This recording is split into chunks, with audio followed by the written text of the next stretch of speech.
হয়ে আশা করা যায় তার শেষ 3টা ওভার আমরা কমেন্ট্রি করতে পারবো। এই ম্যাচ শেষে আমরা ওই ম্যাচের কমেন্ট্রি করব, আপনারা যুক্ত থাকবেন আমাদের সঙ্গে।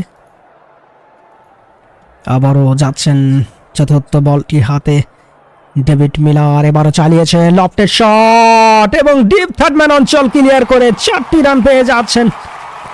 শর্ট থার্ড ম্যানে ফিল্ডার ঝাঁপিয়ে পড়ে ধরতে পারেনি বরুণ চক্রবর্তী, সেখানে মিলারের দ্বিতীয় 4, 9 বলে 12 রানে তিনি।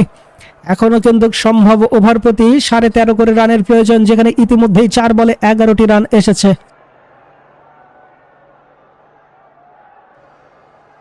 চার বলে 11টি রান এই ওভারে। 38 বলে 85 রানের প্রয়োজন সাউথ আফ্রিকা জয়ের জন্য।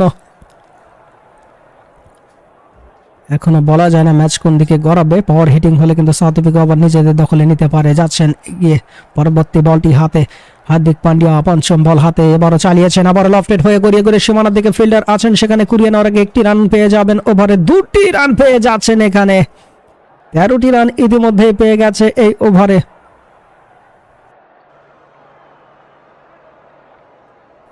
তেরোটি রান এসেছে, 2টি বাউন্ডারি। যে ওভারে 1-6, 1-4 আছে, 1 ডাবল, 1 সিঙ্গেলও পেয়েছে এবং ডট একটা নিতে পেরেছে বলার।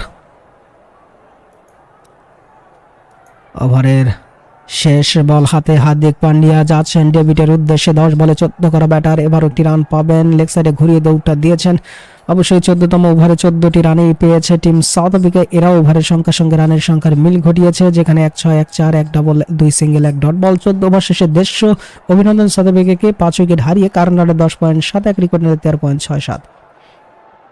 ওরাও একটা ওভারের সঙ্গে রানের সংখ্যার মিল ঘটিয়েছিল। বলতে পারেন সেই ওভারটা কত ছিল? বলতে পারলে অবশ্যই কমেন্ট সেকশনে জানাবেন। কুয়েত থেকে আমাদের সঙ্গে কোরবান আলী ভাই যুক্ত, বিকাশ রয় ভাই ঢাকা থেকে দেখছেন এবং ইউসুফ ভাই যুক্ত আছেন আমাদের সঙ্গে। আরও যুক্ত হয়েছেন আমাদের সঙ্গে ভুট্টু রহমান ভাই, ওটিএম যুক্ত আছেন। কাজী ভাই লিখেছেন 17, নাজরুল ভাই 27, একটু ভুল করে মনে লিখেছেন। আরশাদ ভাই 17, ধন্যবাদ রেসপন্স করার যারা রেসপন্স করেছেন।